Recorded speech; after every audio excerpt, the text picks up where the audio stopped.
یہ جو بے عزتی امت مسلمہ کا مقدر بنی ہے، اور آج صرف اس شہر مالیگاؤں کی بات نہیں ہے، نہ ہم مہاراشٹر کی بات، نہ پورے ملک کی بات، پورا عالم اسلام ذلت کی زندگی گزار رہا ہے، غیرت قوم سے نکل چکی ہے۔ غزہ میں جو کچھ ہو رہا ہے، کتنی جوان بہنیں وَمُعْتَصِمَةً کا نعرہ لگا رہی ہیں، بڑی بڑی مسلم حکومتیں کے کانوں میں سیسا گھلا ہوا ہے اور کسی کو آواز نہیں جا رہی ہے۔ تاریخ اس بات کی شاہد ہے کہ کبھی کسی ایک خاتون نے وہ معتصمہ کہا تھا اور معتصم باللہ پورا لشکر لے کے پہنچ گئے تھے۔ یہ مسلمانوں کی تاریخ ہے۔ یہ تیری آمد پہ خوشیوں سے ہمارے دل مچل اٹھے، تجھے دیکھا یہاں تو جو رہے رنگی بال اٹھے۔ تیری آمد پہ خوشیوں سے ہمارے دل مچل اٹھے، تجھے دیکھا یہاں تو جو رہے رنگی بال اٹھے۔ مبارک ہو مبارک ہو تیرا آنا، مبارک ہو تو رہبر قوم ملت کا، تیرا آنا مبارک ہو۔ تو رہبر قوم ملت کا، تیرا آنا مبارک ہو۔ ہوئے شاداں سبھی اہل چمن تیری زیارت سے، ہوئے شاداں سبھی اہل چمن تیری زیارت سے۔ ومن سیئات اعمالنا من يهده الله فلا مضل له ومن يضلله فلا هادي له، وأشهد أن لا إله إلا الله وحده لا شريك له، وأشهد أن محمدا عبده ورسوله. أما بعد فإن خير الحديث كتاب الله، وخير الهدي هدي محمد صلى الله عليه وسلم، وشر الأمور محدثاتها، وكل محدثة بدعة، وكل بدعة ضلالة، وكل ضلالة في النار. فأعوذ بالله السميع العليم من الشيطان الرجيم.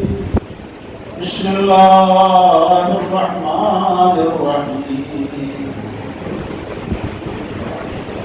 وسارعوا إلى مغفرة من ربكم وجنة أرضها السماوات والأرض أعدت للمتقين. وقال جل شأنه: يا أيها الذين آمنوا كتب عليكم الصيام كما كتب على الذين لعلكم تتقون. تمام تعریفیں ہر قسم کی بزرگی، ہر قسم کی بڑھائی، تمجید،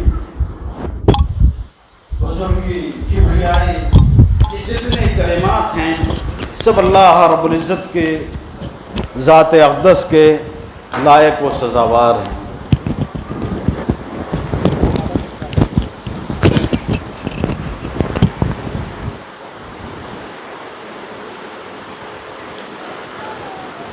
ہمارے اوپر اللہ رب العزت کے جو احسانات ہیں ان کا تقاضا یہ ہے کہ ہم ہمہ وقت اللہ رب العزت کی تعریف و توصیف بیان کرتے رہیں، اللہ کا ذکر کرتے رہیں، اللہ کو یاد کرتے رہیں، اللہ کے احسانات کا شکریہ ادا کرتے رہیں.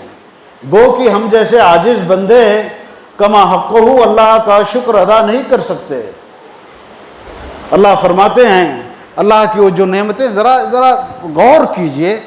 وَإِن تَعُدُّوا نِعْمَةَ اللَّهِ لَا تُحْصُوهَا.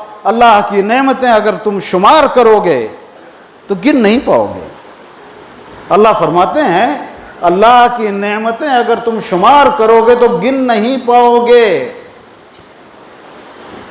اللہ کی بے پناہ نعمتوں میں سے ایک نعمت یہ ہے اور بڑی نعمت ہے بلکہ سب سے بڑی نعمت ہے کہ اللہ رب العزت نے ہمیں مسلمان بنایا. اللہ رب العزت نے ہمیں مسلمان بنایا. وَلَوْ شِئْنَا لَآتَيْنَا كُلَّ نَفْسٍ هُدَاهَا وَلَكِنْ حَقَّ الْقَوْلُ مِنِّي لَأَمْلَأَنَّ جَهَنَّمَ مِنَ الْجِنَّةِ وَالنَّاسِ أَجْمَعِينَ. آج جن لوگوں نے فجر کی نماز پڑھی ہوگی سورہ سجدہ کی آیتیں ان کی سماعتوں سے گزری ہوں گی, انہوں نے سنا ہوگا قرآن مجید میں اللہ فرماتے ہیں وَلَوْ شِئْنَا لَآتَيْنَا كُلَّ نَفْسٍ هُدَاهَا.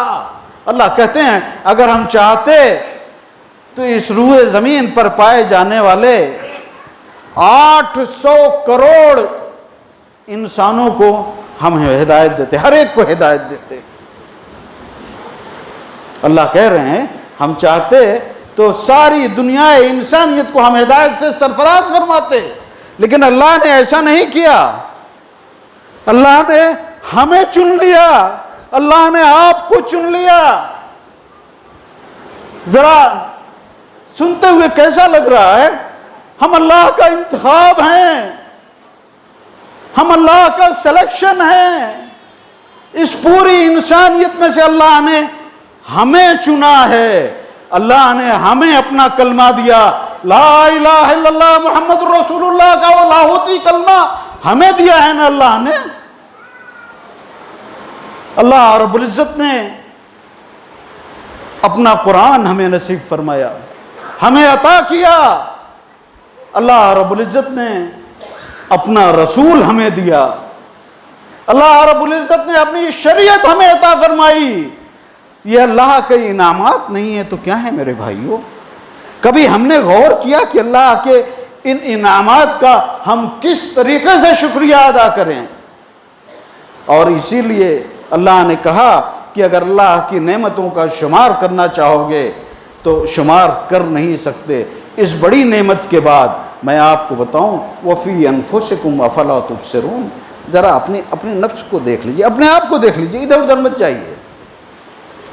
اسلام کی اس نعمت کے بعد اللہ نے ہماری آنکھوں کو بینائی عطا فرمائی, ہمارے کانوں کو سماعت عطا فرمائی, ہمارے زبان کو گویائی عطا فرمائی, ہمارے دلوں کو دھڑکنے کا انداز سکھایا. یہ سانسیں آج آ رہی ہیں, کس کا انعام ہے, کس کا کرم ہے, کس کا احسان ہے میرے بھائیوں؟ میرے رب عظیم کا. اگر یہ نہیں ہے تو کیا کوئی ایسا کر کے دکھا سکتا ہے؟ ہمارا فرض بنتا ہے کہ ہم اس محسن عظیم کا جتنا بھی شکر ادا کریں.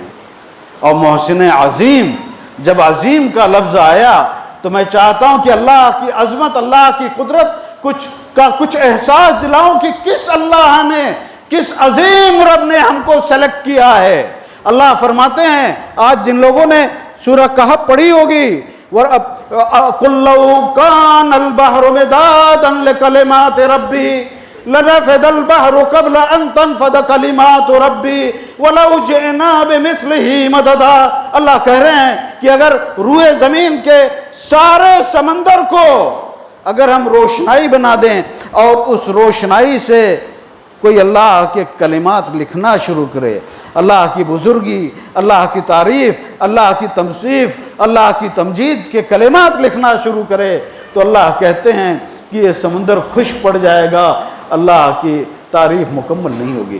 اس رب عظیم نے ہمیں سلیکٹ کیا, ہم اس رب عظیم کے بندے ہیں, اس کا انتخاب ہیں.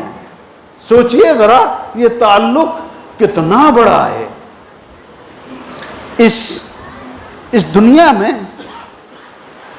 ایک کارپوریٹر کے ساتھ اگر کچھ الیک سلیک ہو جاتی ہے تو آدمی تھوڑا اکڑ کے چلنے لگتا ہے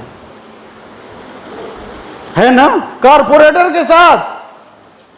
اور یہ بھول گیا کہ اسے اس رب عظیم نے سلیکٹ کیا ہے، اس کا تعلق اس رب عظیم سے ہے جو خالق کائنات ہے، جو ہر چیز کا خالق ہے، جو ہر چیز کا مالک ہے.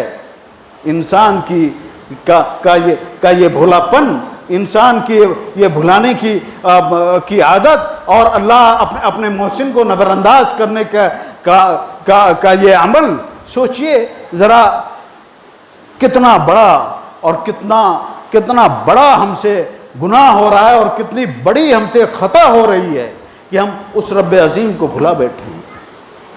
اور رب عظیم ہم سے پیار کرتے ہیں، اور رب عظیم ہم سے پیار کرتے ہیں، اور رب عظیم چاہتے ہیں کہ ہم اس کی بنائی ہوئی جنت کے مکین بنیں. ہمیں اللہ تعالیٰ اپنی جنت کا باسی بنانا چاہتا ہے، اپنی جنت کا مکین بنانا چاہتا ہے. اور اسی لیے اللہ نے بارہا فرمایا وَسَارِعُوا إِلَىٰ مَغْفِرَةٍ مِّن رَّبِّكُمْ وَجَنَّةٍ عَرْضُهَا السَّمَاوَاتُ وَالْأَرْضُ اُعِدَّتْ لِلْمُتَّقِينَ کہ اس جنت کی طرف بڑھو، بھاگو، دوڑ پڑو اس جنت کی طرف، اللہ کی مغفرت کی طرف، اور اس جنت کی طرف جس کی چوڑائی آسمان و زمین ہے کے برابر ہے. اُعِدَّتْ لِلْمُتَّقِينَ جسے ہم نے متقیوں کے لیے تیار کیا. اب جب یہ بات واضح ہو گئی کہ یہ جنت متقیوں کے لیے ہے، تو اللہ نے آپ کو محبت کا انداز دیکھیے، محبت کا انداز دیکھیے، جنت متقیوں کے لیے بنائی اور آپ کو متقی بنانے کے لیے کتنے مواقع اللہ آپ کو عطا کر رہے ہیں.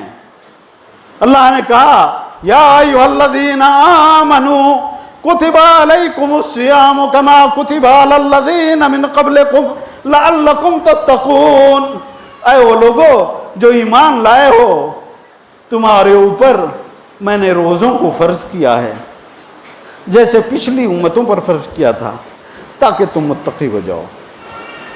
یہ محبت ہی تو ہے اللہ کی کہ یہ سال بھر کے گناہوں سے صاف ستھرا کرنے کے لیے رمضان جیسا مقدس مہینہ ہمیں عطا فرمایا، رمضان کے روزے ہمیں عطا فرمائے تاکہ ہم متقی ہو جائیں. ذرا سوچئے میں کہوں میری عمر 59 سال ہے،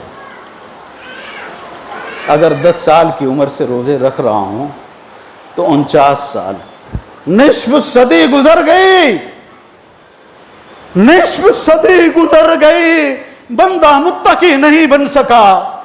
50 روزے 50 رمضان آئے زندگی میں، بندہ متقی نہیں بن سکا. آپ تمام حضرات اپنی اپنی عمروں کے لحاظ سے ذرا حساب کر لیجئے کہ اللہ رب العزت نے کتنے مواقع دیے کہ تقوی اختیار کر لو. یہ جنت تمہارا انتظار، کوئی گارنٹی لے سکتا ہے کب اس کی آنکھ بند ہو جائے؟ کتنے واقعات، ارے وہ تو ابھی گئے تھے. اچھا ابھی گزشتہ دنوں میں نے ایک خبر پڑھی کہ جنت البقیع میں ایک صاحب اپنے ساتھیوں کے ساتھ ایک میت کی تدفین کے لیے گئے. آتے ہوئے ایک قبر کھودی ہوئی تھی صاف ستھری. انہوں نے کہا کہ کتنا خوش نصیب ہوگا جو اس صاف ستھری قبر میں جائے گا. مغرب میں ان کا جنازہ پڑھا گیا. سمجھ رہے ہیں؟ کوئی گارنٹی لے سکتا ہے؟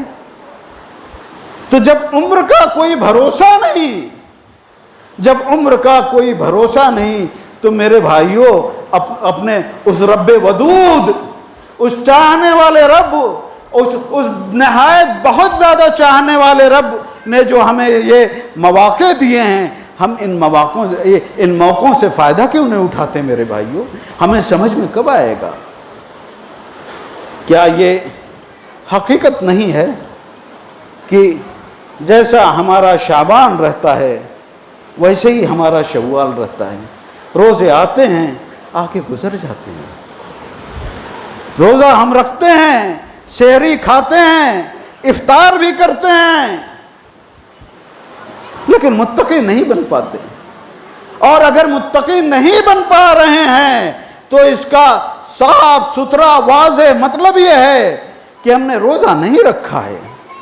ہم نے سحری ضرور کھائی ہے، ہم نے افطاری ضرور کی ہے، ہم دن بھر بھوکے بھی رہے ہیں، لیکن اگر روزہ رکھتے تو میرے رب کا فرمان ہے، اور رب کا فرمان کا حرف حرف، بلکہ حرف حرف کیوں کہوں، زیر زبر پیش بھی سچا ہے میرے بھائیوں، سچا ہے۔ اس رب کا فرمان ہے روزے رکھو متقی بن جاؤ۔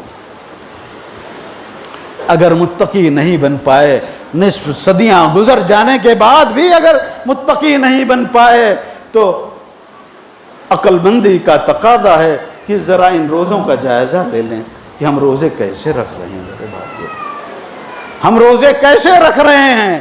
کیا ہمارے یہ روزے اللہ کے رسول صلی اللہ علیہ وسلم کے بتائے ہوئے طریقے کے مطابق گزر رہے ہیں؟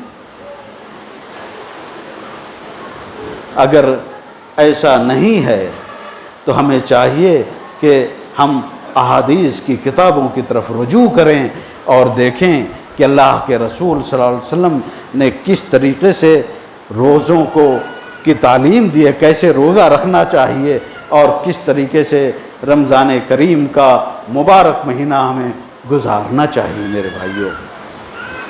ہم اس لیے نہیں دیکھ پاتے،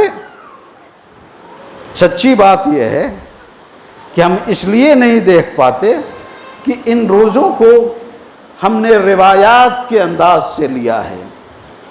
چاند نظر آیا ہے، روزہ رکھنا ہے سو روزہ رکھ رہے ہیں۔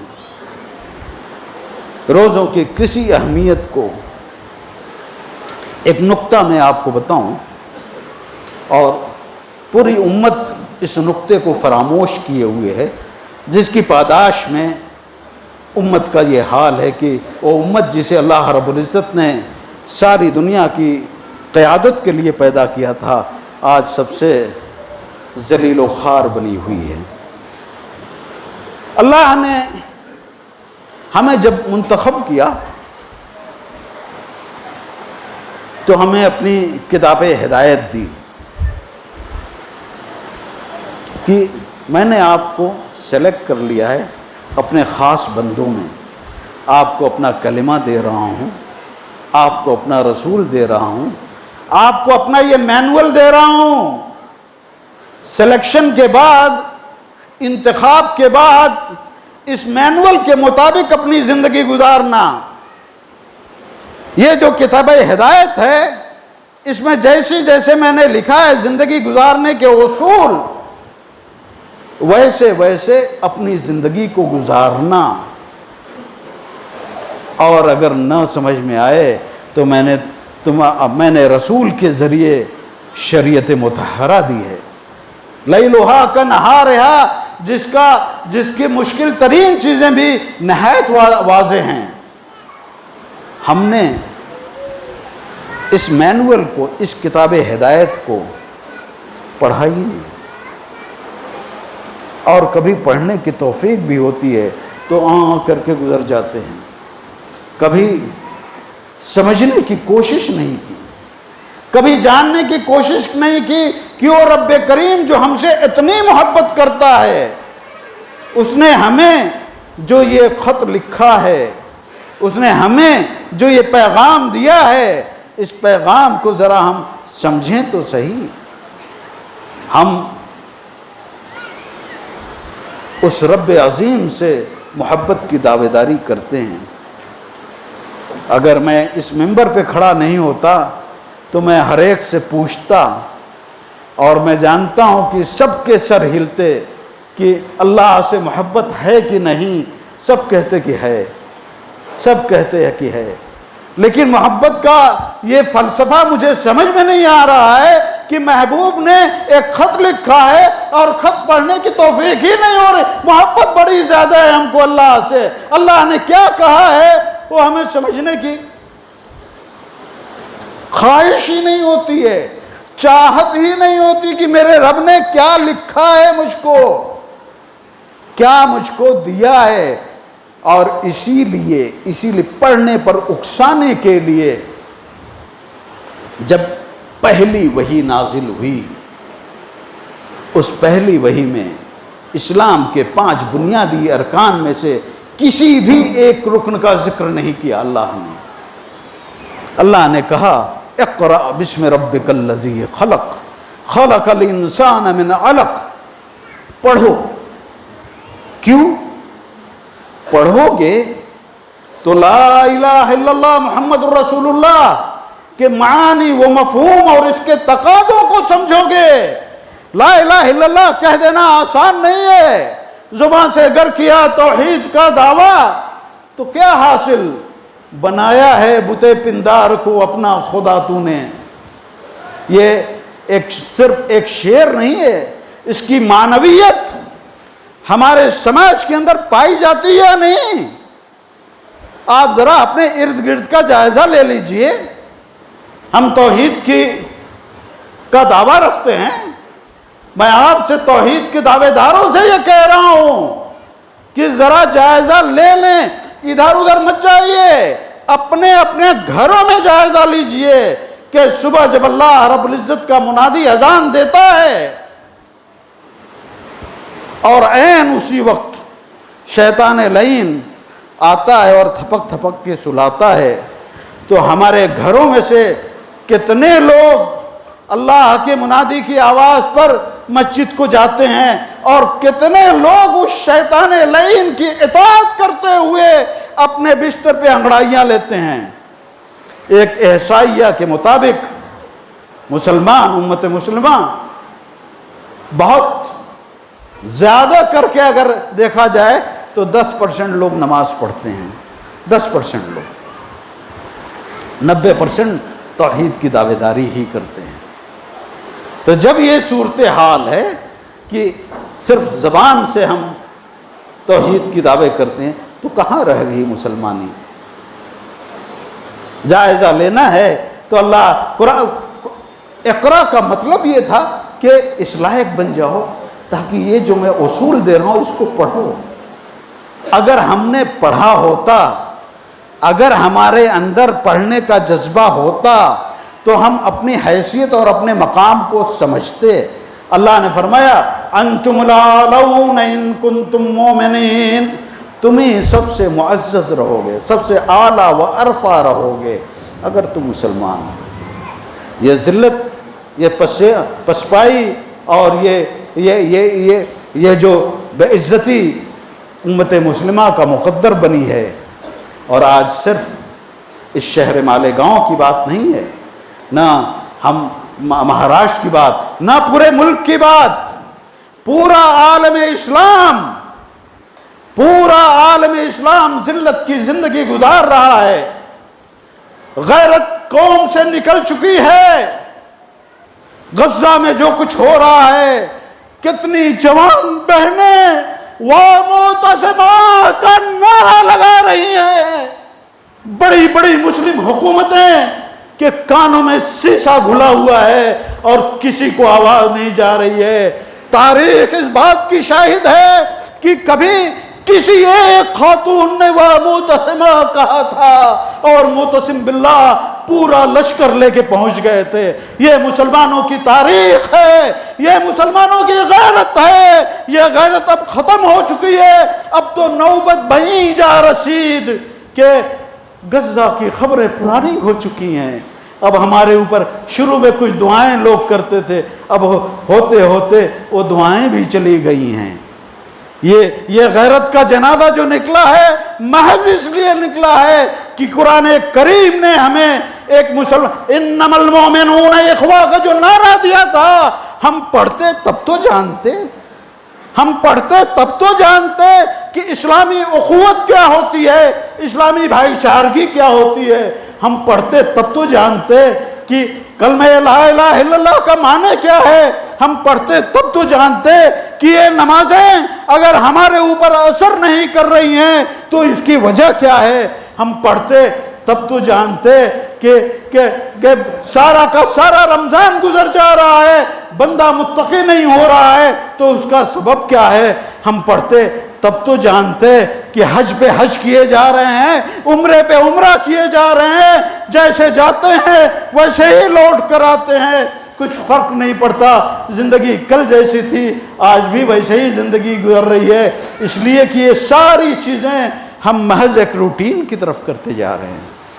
ہم رب کریم کی ہدایات کے مطابق اپنی زندگی گزار نہیں رہے ہیں۔ شریعت مطہرہ نے، اللہ کے رسول صلی اللہ علیہ وسلم کی تعلیمات جس سے ہماری زندگیاں روشن ہو جانی چاہیے، اس کو ہم نے پس پشت ڈال دیا ہے۔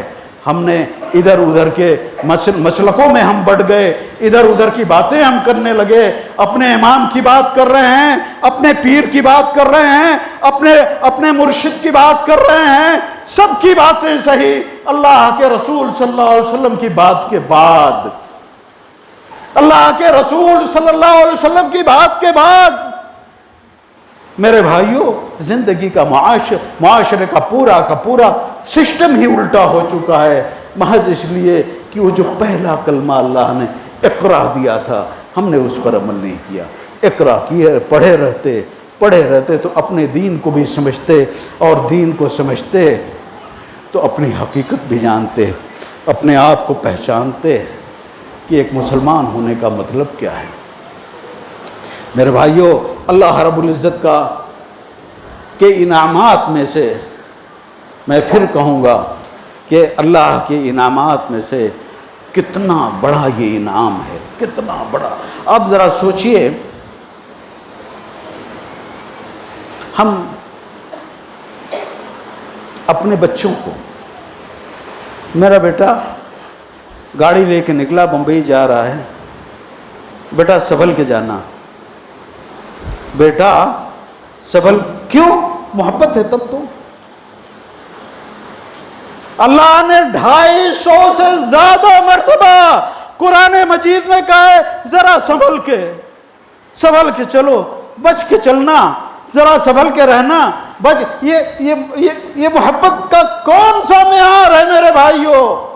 اتقو فتقو، 250 سے زیادہ مرتبہ اللہ رب العزت نے قرآن مجید میں تقوی اختیار۔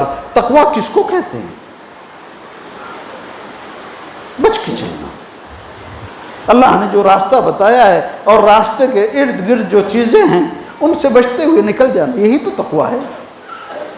یہ تقوی رمضان کے بعد ہماری زندگیوں میں آتا، رمضان کے ساتھ تو شوال کا چاند نظر آنے کے بعد اگر کسی ایسی چیز پر نظر پڑتی جسے اللہ نے منع کیا ہے تو نظر جھک جاتی کہ میرے اللہ نے منع کیا ہے۔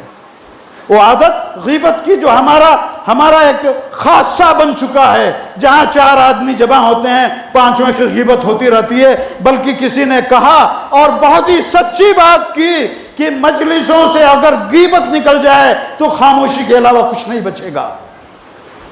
ہم رمضان کے بعد کسی کی ذرا وہ سنیں، نہیں بھائی اللہ نے منع کیا ہے، قطعاً نہیں، میرے رب نے منع کیا ہے، ذرا دل کانپتا، کچھ فرق نہیں پڑتا۔ بلکہ رمضان کے مہینے غیبت کی مجلسیں چلتی رہتی ہیں۔ ہمارے اس شہر عزیز کا جو حال ہے وہ کسی سے مخفی نہیں ہے۔ آپ ذرا دیکھ لیجئے نوجوان اپنی زندگی کس طریقے سے گزار رہے ہیں۔ مشہور ہے کہ رات 2 بجے بھی آپ کو کھانا چاہیے تو مسلم محلوں میں چلے جائیے، مل جائے گا، ہوٹلیں چلتی رہتی ہیں۔ اور ذرا شہر کے دوسری طرف چلے جائیے، جو ماحول نظر آتا ہے۔ قرآن مجید نے کس ماحول کو اختیار کرنے کی بات کی تھی؟ اللہ کے رسول صلی اللہ علیہ وسلم نے کون سا ماحول ہم کو دیا تھا؟ عشاء بعد جاگنے کو بلا سبب جاگنے کو مکروہ قرار دیا تھا۔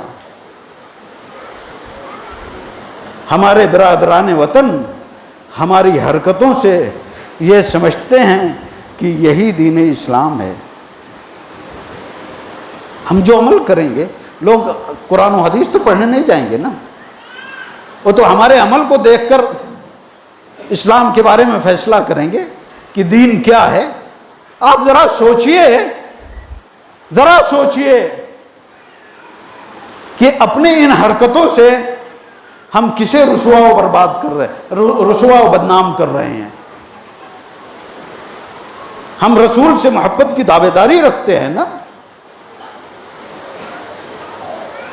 اور جب ہمارے نوجوان، بلکہ نوجوان کیا کہوں، اب تو ہر چائے کی دکان پر عمر رسیدہ حضرات بھی ویسے ہی بیٹھے ہوئے نظر آتے ہیں جیسے نوجوانوں کا طبقہ ہوتا ہے۔ اللہ کے رسول نے یہی سکھایا تھا۔ احساس کیوں نہیں ہوتا ہے کہ ہم سے کتنی بڑی غلطی ہو رہی ہے؟ ہم جنہیں اللہ رب العزت توفیق دیتے ہیں، مسجدوں میں ہم آ جاتے ہیں، قرآن مجید کی تلاوت بھی ہم کر لیتے ہیں، اللہ کچھ اس سے زیادہ توفیق دیتے ہیں تو ہم ترجمے کے ساتھ پڑھتے بھی ہیں، سمجھ بھی آتا ہے۔ اس کے باوجود گھر کا بچہ باہر ٹہل رہا ہے، اس طرف نظر نہیں جاتی ہے۔ خاندان کا بچہ سڑکوں پر بیٹھا ہوا ہے، چوراہوں پہ بیٹھا ہوا ہے، نظر نہیں جاتی ہے، اس لیے کہ ہم نے یہ سمجھ رکھا ہے کہ امر بالمعروف، بھلائی کا جو حکم دینے کی بات اللہ نے کہی ہے، یہ صرف مولویوں کا کام ہے۔ اللہ کا فرمان ہے، اللہ کا فرمان ہے، سنیے اللہ کا فرمان ہے، کنتم خیر امۃ اخرجت للناس۔ اللہ نے ہمیں خیر امت کے لقب سے ملقب کیا، خیر امت کے لقب سے ملقب کر کے اللہ نے کہا کہ میں نے تمہیں عامۃ الناس کے لیے پیدا کیا ہے، تمہاری ذمہ داری کیا ہے؟ تأمرون بالمعروف وتنہون عن المنکر، تم اچھی باتوں کا حکم دیتے ہو اور بری باتوں سے روکتے ہو۔ کیا ہی بہتر ہوتا کہ ہم اس آیت کو سمجھتے اور جب لاٹھی ٹیکتے ہوئے مسجد کی طرف آتے تو اپنے ارد گرد اپنے رشتہ دار، اپنے بیوی بچے، اپنے جملہ رشتہ داروں کو ایک فون کر لیتے، ارے بھائی نماز اذان ہو گئی ہے، چلو نماز کے لیے، کہاں ہو؟ نہ کر کے ہر پل اور ہر لمحہ کیا ہم قرآن کی اس تعلیم کا مذاق نہیں اڑا رہے ہیں؟ ہم لوگ بدقسمتی سے ایسے جذباتی ہو گئے ہیں کہ میں ایک مثال آپ کو دوں۔ گزشتہ سالوں میں عنقریب، سال بھر بھی معلوم نہیں گزرا ہے کہ نہیں، ڈنمارک کے ایک شخص نے قرآن مجید کے نسخے کو جلا دیا تھا۔ پورا عالم اسلام ہل گیا تھا اور ہر طرف کئی مظاہرے ہو رہے ہیں، کہیں بائیکاٹ کی باتیں ہو رہی ہیں، کہیں یہ ہو رہا ہے، کہیں وہ ہو رہا ہے۔ ہوا تھا نا؟ ہم لوگ ذرا واقعات پر غور کرنے کی عادت ڈالیں۔ میں آپ کو بتاؤں، اس بدبخت نے، اسے نہیں معلوم تھا قرآن مجید کیا ہے، اسے قرآن مجید کے معانی نہیں معلوم تھے، اور نفرت کی بنا پر اس نے قرآن مجید کے اس نسخے کو جلایا تھا جو ایک جلد کے اندر تھا، ہے نا؟ ہم روزانہ، ہم مسلمان روزانہ قرآن مجید کے معانی کو جلا رہے ہیں یا نہیں؟ ہم مسلمان روزانہ قرآن مجید کے معانی کو جلا رہے ہیں یا نہیں؟ غور کیجئے گا، اللہ نے نماز کا حکم دیا ہے، نماز نہیں پڑھتے ہیں۔ اللہ نے رشتہ داریوں کو جوڑنے کا حکم دیا ہے، رشتہ داریاں نہیں جوڑتے ہیں۔ اللہ نے غیبت سے منع کیا ہے، غیبت کرتے رہتے ہیں۔ اللہ نے اس چیز سے منع کیا، جن چیزوں سے اللہ نے منع کیا ہے ان چیزوں پہ ہم ملوث ہیں، اور جن چیزوں کا اللہ نے کرنے کا حکم دیا ہے ان سے کوسوں دور ہیں۔ کیا یہ قرآن مجید کے معانی کو جلانے کا کام ہے یا نہیں ہے؟ غور کیجئے، اس بدبخت کے لیے تو پوری دنیا کھڑی ہو گئی تھی۔ ہم ذرا کیوں نہیں سوچتے کہ میرا اپنا بیٹا نماز نہیں پڑھ رہا ہے، اپنے آپ کو مسلمان کہہ رہا ہے اور نماز نہیں پڑھ رہا ہے. یہ قرآن کو جلانا نہیں ہے کیا؟ یہ قرآن کو جلانا ہے یا نہیں؟ قرآن میں اللہ نے کتنی جگہ کہا ہے اقیم الصلاۃ اقیم الصلاۃ اقیم، نماز قائم کرو، نماز قائم کرو. کیوں ایسا ہو رہا ہے؟ اس لیے کہ ہم نے بنیادی طور پر دین کو سمجھا نہیں. اگر اقرا پہ عمل کرتے تو ہم دین کو سمجھتے، دین کو معلوم، دین کی چھوٹی بڑی باتیں ہمارے علم میں رہتی، ہم سمجھتے کہ ہمیں کیا کرنا چاہیے اور ہمیں کیا نہیں کرنا چاہیے. میرے بھائیوں، وقت زیادہ ہو رہا ہے. مجھ سے کہا گیا تھا کہ تھوڑا سا آپ آگے پیچھے کر سکتے ہیں، معاف کیجئے گا اگر تھوڑا وقت زیادہ ہو جائے تو.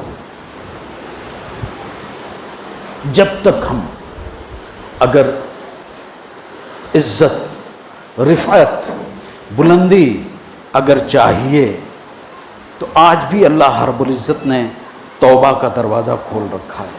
آج بھی جب تک یہ سانسیں آ جا رہی ہیں نا، تب تک توبہ کا دروازہ کھلا ہوا ہے. نہیں معلوم کہ کب وقت آ جائے، نہیں معلوم. اور پھر ابھی چند دنوں میں وہ مبارک مہینہ بھی سایہ فگن ہونے والا ہے، جس میں ایک ماحول بنتا ہے. کیا ہی اچھا ہوتا، کیا ہی اچھا ہوتا کہ یہاں بیٹھے بیٹھے ہر شخص اس مجلس میں، جمعہ کی اس محفل میں، وہ آیا نہیں ہے، لایا گیا ہے. اللہ نے اسے توفیق دی ہے تب تو آیا ہے. اگر اللہ توفیق نہیں دیتے تو نہیں آ پاتا. تو اللہ نے جو یہ توفیق دی ہے تو اس کا تقاضا ہے کہ ہم بیٹھے بیٹھے یہ عہد کریں کہ اتنا مبارک مہینہ آ رہا ہے، اتنے مبارک لمحات ہمیں اللہ رب العزت دے رہے ہیں، ہم اپنے آپ کو دھل ڈالیں، اپنے آپ کو صاف ستھرا کر لیں. ہم دین کو سمجھیں کہ دین کسے کہتے ہیں. دین مسجدوں میں نہیں ہوتا ہے. مسجد میں تو آ کے آپ اگر کل عبادتوں کو نفل اور سنتوں کے ساتھ بھی جوڑیں گے تو 2-2.5 گھنٹے سے زیادہ کا وقت نہیں ہوتا ہے. اگر ساری 5 وقت کی نمازوں کو آپ ہر لحاظ سے 2-2.5 گھنٹہ بھی میں نے بہت زیادہ کہہ دیا. یہ جو 20-22 گھنٹے کی زندگی ہے مسجد کے باہر کی، وہاں اصل آپ کو مسلمان ہونا ہے. اس 22 گھنٹے کے لیے اللہ رب العزت نے پل پل کا طریقہ ہمیں بتایا ہے. حتیٰ کہ باتھ روم میں کیسے جائیں اس کا بھی طریقہ بتایا ہے نا. باتھ روم سے کیسے نکلے، اتنی باریکیوں کا. اگر آپ سو رہے ہیں رات میں، کسی وقت آپ کی آنکھ کھل رہی ہے، کروٹ بدل رہے ہیں، تو وہاں پر بھی اللہ کے رسول صلی اللہ علیہ وسلم کی حدیث موجود ہے کہ آپ کو کیا کہنا اور کیا کرنا ہے. تو جس دین نے آپ کو پل پل کی ہدایت دی ہے، اس دین کو ہم اپنی زندگیوں میں لے کر آئیں گے تو اللہ رب العزت کا وعدہ ہے انتم الاعلون ان کنتم مؤمنین. رمضان المبارک کا یہ مہینہ اللہ کے محبت کی دلیل ہے. اللہ ہم سے آج بھی محبت کر رہے ہیں. ہمیں اس محبت کی قدر کرنی چاہیے. اور رمضان کریم کا جو مہینہ آ رہا ہے، اس کی نعمتوں اور اس کی برکتوں سے ہمیں مستفید ہونا چاہیے. اس کے پل پل سے، اس کے لمحے لمحے سے ہمیں سبق سیکھنا چاہیے اور کچھ ایسا عہد کرنا چاہیے کہ ہلال عید جب نمودار ہو تو ہم دھلے دھلائے، صاف ستھرے اور گناہوں سے پاک صاف ہوں. اور ایسے پاک صاف ہو کہ جب بھی اللہ بلائیں جنت ہماری منزل ہو. اعدت للمتقین، کہ میرے رب کا وعدہ ہے کہ اس جنت کو میں نے متقیوں کے لیے بنایا ہے. اس تقوی کو اختیار کرنے کی ہمیں کوشش کرنی چاہیے. اللہ رب العزت سے دعا ہے کہ اللہ تعالی ہمیں دین حنیف کو مکمل طور پر سمجھنے کی توفیق عطا فرمائے. دین کے ہر حکم پر، ہر اس کے اوامر پر عمل کرنے کی توفیق عطا فرمائیں اور اس کی منہیات سے ہمیں رکنے کی توفیق عطا فرمائیں. ہمیں تقوی والی زندگی اختیار کرنے کی توفیق دیں، وہ تقوی جو تیرے جنت کے مکینوں کا امتیاز ہے، تاکہ ہم بھی ان جنتیوں کی صف میں شامل ہو جائیں. وآخر دعوانا الحمد للہ رب العالمین.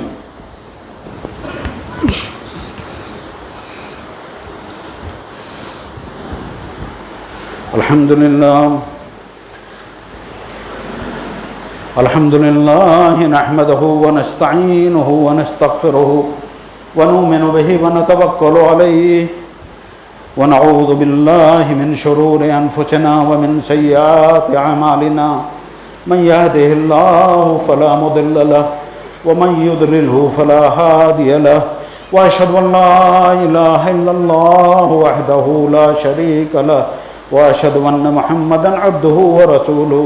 اما بعد ان الله يأمر بالعدل والاحسان وايتاء ذي القربى وينهى عن الفحشاء والمنكر والبغي يعظكم لعلكم تذكرون.